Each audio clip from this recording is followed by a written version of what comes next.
Welcome back to the Crochet Crowdhouse, my friends over at yarnspirations.com. This is the More Conversation Shawl. Yes, more conversation, less concentration makes for a great stitch social, because if you're yapping too much and not moving that hook, the only thing you're going to finish is the dessert tray. So today we have the More Conversation Shawl. It's a nice easy repeat pattern that you can crochet while you're talking with others. So let's take a closer look at this pattern and let's see what you're going to get yourself involved in today. This pattern requires 2 balls of Caron Big Cakes. Now the pattern that you see here is actually just using 1 ball, but I'm kind of a big boy, so I think it's a little small. It's 50 inches across, so I think that you're going to need at least a ball and 1/4 or 1/2 of another, and it's using Caron Big Cakes. So just like you see, and the color that you saw in the picture here is called Afternoon Tea. We have a very easy, quick to repeat pattern that will just build. It's working in multiples of 2. That may be helpful to you just to be able to keep yourself in count. And then once you get this done, you can repeat it as many times as you want. Blow it up as big as you need, and then we're going to do 1 border around the final edge, just like you see. So without further ado, let's grab some big cakes. I'm going to be using Caron regular cakes. I don't want to break open a new ball just to show a mini sample here on screen, so I'll just use it with another yarn. So let's get going now. So here's the shawl, right starting from the back, and we're going to be growing outward. Now these Criss Crosses actually pop up from the project, so it gives you a bit of texture, but on the back side it looks pretty flat. So you're going to be able to tell which is the good side and which is the wrong side with this particular one. We're going to get yourself started, and then when we get started you can go as big as you need to go, and you're going to finish on a single crochet row. And on the single crochet row then you're going to apply the picot edging, just like you see. Really quick and easy, and I was able to do this while chatting with others without a problem. So let's stop the chitter chatter and let's get at it. We're going to chain 3 today. This is an easy level project if you're curious on the level, and you're going to put it onto your hook. I need you to chain 3. So 1, 2, 3, and insert the hook into the very first chain, yarning over, pulling through and through, and then you will have the center ring of the back of the shawl. So let's now move on to row number 1. So row number 1 we're going to start and we're going to chain 3. So 1, 2, 3. This counts as a double crochet here and throughout whenever you do a chain 3 like that. So we're now going to go into the center of the ring, and we're going to do 3 double crochets right into the center of that ring, and let's count those out together. So we have 1, 2, and 3. So the chaining 3 plus these 3 gives you a count of 4. Remember I said it's always in multiples of 2, so there is 2 and 2. Now we're going to just turn the corner. So to turn the corner we are going to chain 2 and then come back into the center of the ring and put in 4 double crochets so it matches this side. So this is the very point of your shawl. So you're just going to come in and you're going to double crochet 4 times. So 1, 2, 3, and 4. And then that's it. So this is the point. You kind of don't see it yet, but it will be there, and you're going to turn and then begin row number 2. This is a single crochet row. So the very first stitch, normally what we would do is that we would expand so that it continues to stay a triangle, but in the single crochet round we're not going to add any extra stitches to the front or the other side, so the beginning and the end. So we're just going to chain 1 and single crochet in each of the stitches going across to the corners. So I'm not going to count them, but it's going to stay in even numbers of 2s. In the corner you're going to apply 4 single crochets. So 1, 2, 3, and 4. Notice that there's no gapping spaces. You're going to immediately start in the very first one and then work your way to the edge. And so they're just going to single crochet yourself all the way to the other side. So you're not adding on any extra stitches at the end. Remember that the turning chain is also a stitch. So just go right into the turning chain. Do not go into a gapping space. Go right to the chain itself and single crochet. And that was row number 2. Turn your work and let's start the repeat pattern. From this point forward, from 3 to 6 is the repeat for the remaining of this blanket, or of this shawl, sorry. So let's start the repeat. We're going to start when we're going to chain 3. Counts as a double crochet, and in the very same one you're going to apply another double crochet. So the beginning and the ending of this row, whenever you're doing it, is always going to have 2 stitches into the first.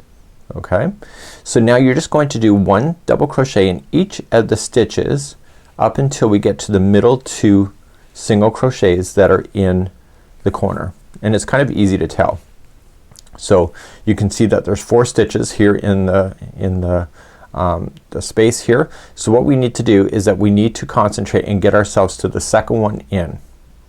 So we're gonna double crochet this one, but the second one in, you want to apply 2 double crochets into the second one.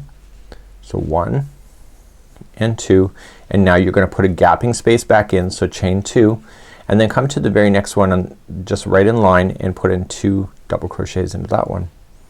So 1 and 2, and then that's it. So you're just gonna double crochet yourself back to the other side. So continuing, and I'm just double crocheting until I get to the very last one. So this goes into the last single crochet. Make sure that there's 2 double crochets in that last single crochet that you started with, just like that.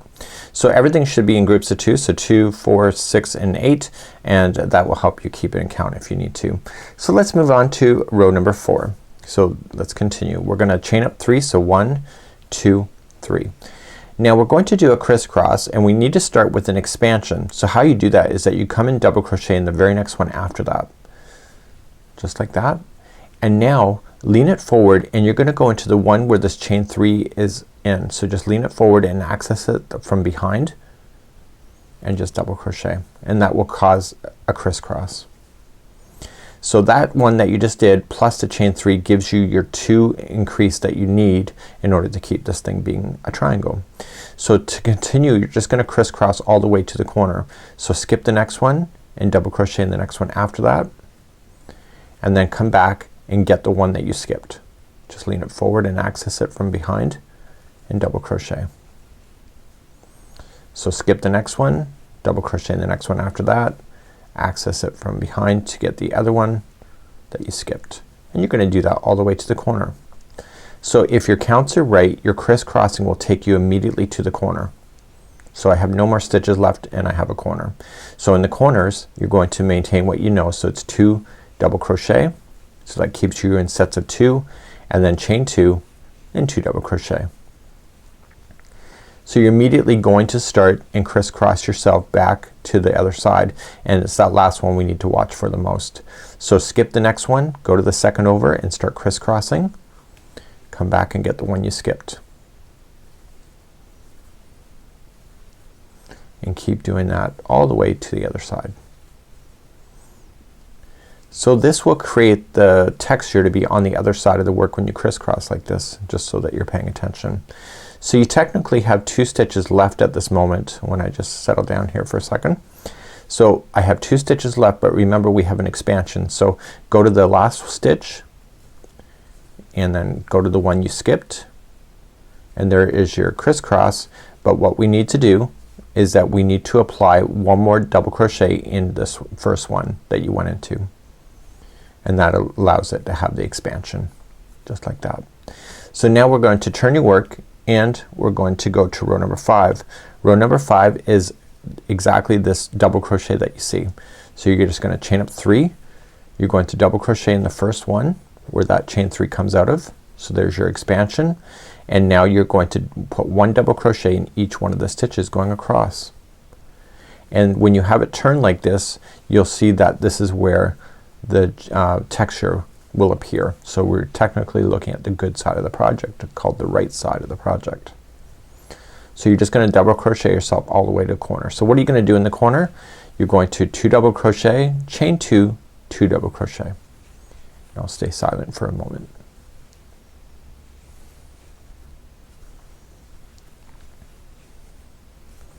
So here's the corner. So go right into the corner space, 2 double crochet, chain 2 and 2 double crochet, and then begin double crocheting all the way back to the other side, 1 into each.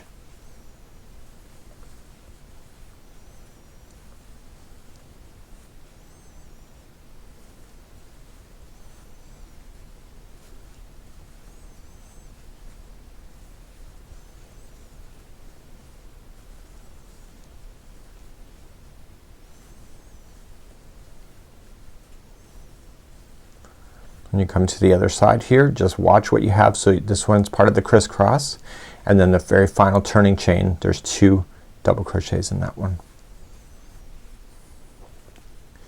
So that was row number 5. So this is the final repeat. Then we're going to start and we're going to go back to doing a single crochet like we did way back in the beginning here.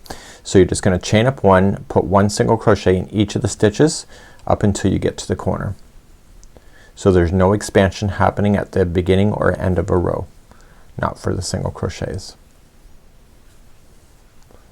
So what are you gonna do when you get to the corner? You're going to apply 4 single crochets with no gapping space.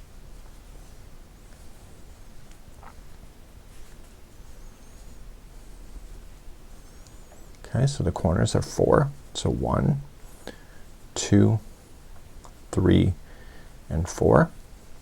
And then simply just single crochet yourself all the way back to the other side. So this is the end of the repeat.